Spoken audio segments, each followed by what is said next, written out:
Located on the east coast of the continent of Africa, Kenya is like a photographer's dream come true. Kenya contains iconic wildlife such as giraffes and zebras. In addition to these iconic species, there are over 100 types of mammals and thousands of birds in Kenya as well. There's just so much to see and explore in this diverse and magnificent country. Welcome back to FTD Facts. My name is Leroy Kenton, and more recently than not, a lot more viewers from Africa started tuning in. Ever since we did a video on Nigeria, and Dave also did a video on South Africa, a lot of you guys started watching, so welcome. And a bunch of you guys started saying, hey, you guys should do facts about Kenya.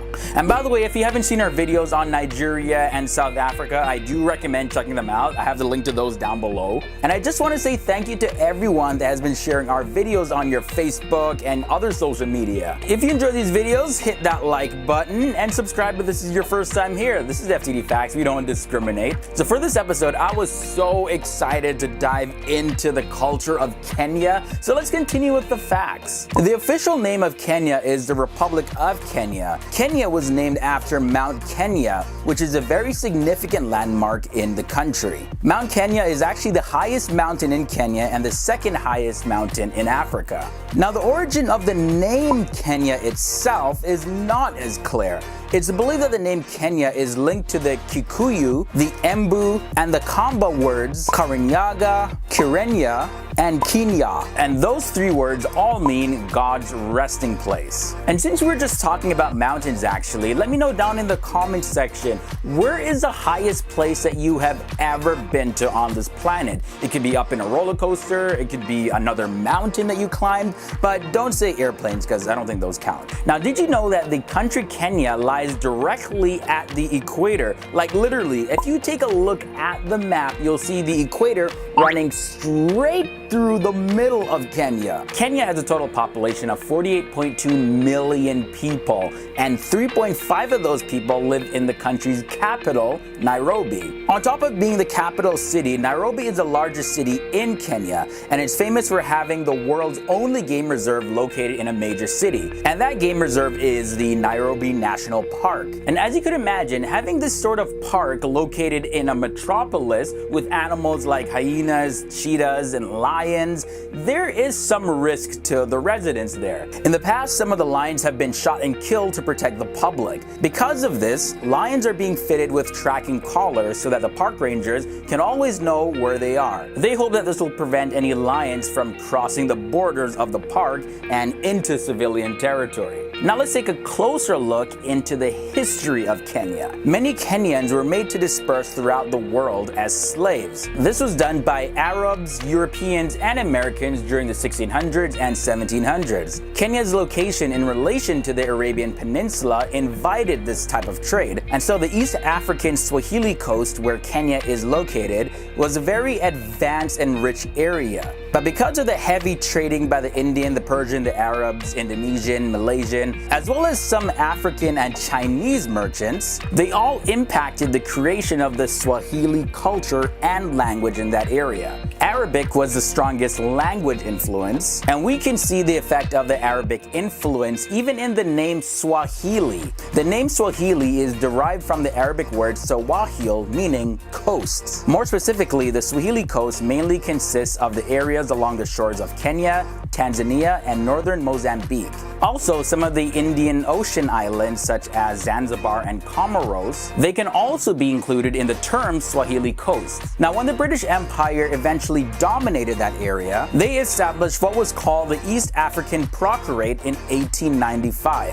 And from 1920 onward, it was known as the Kenya Colony. That lasted until Kenya gained its independence in 1963. That was when the colony came to an end when a black majority government was elected for the first time and eventually declared Kenya's independence. Since then, Kenya has grown in population and reputation, and Kenya is also home to many notable figures. Barack Obama Sr., the father of former US President Barack Obama, was born in Kenya. As well as, did you know that Richard Dawkins, the famous UK biologist, was born in Kenya? He rose to fame for his 1976 book, The Selfish Gene. As well as he was the person person that coined the term meme. And many of you probably recognize this guy, David Rudisha. He's a 2012 and 2016 Olympic champion, world champion, and the world record holder in the 800 meters. And here we have the fashion model Malaika Firth. She began her modeling career at the age of 17 years old. She first gained attention by being the first black model in almost 20 years to appear in a Prada advertisement after Naomi Campbell. In terms of the ethnic groups in Kenya, it's reported that there are over 70 ethnic groups. And within those ethnic groups, over 30 different languages and dialects are spoken. And Swahili and English are the official languages of Kenya. The biggest ethnic group in Kenya is the Kikuyu. But despite having so many different ethnic groups, these tribes can be split into three main categories: the Bantu, the Nilotic, and the Kushites. Now when you move to the southwestern part of the country, you'll notice a pretty big lake. That's Lake Victoria,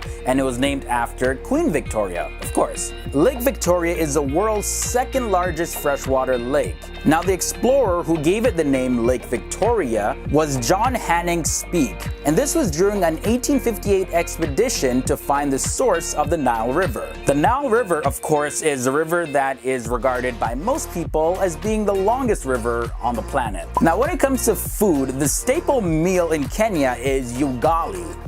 It looks so good, I want some right now. This is a meal made from several types of flour, including cornmeal. It's also normally accompanied by stew, and it's enjoyed at weddings as well. For any Kenyans watching, let me know down below, what would you rate ugali on a scale of 1 to 10? 1 being not so good, 10 being such a good tasting food. As we're coming down to the end of this video, I just want to touch on the fashion real quick. It's a part of what makes Kenyans so unique.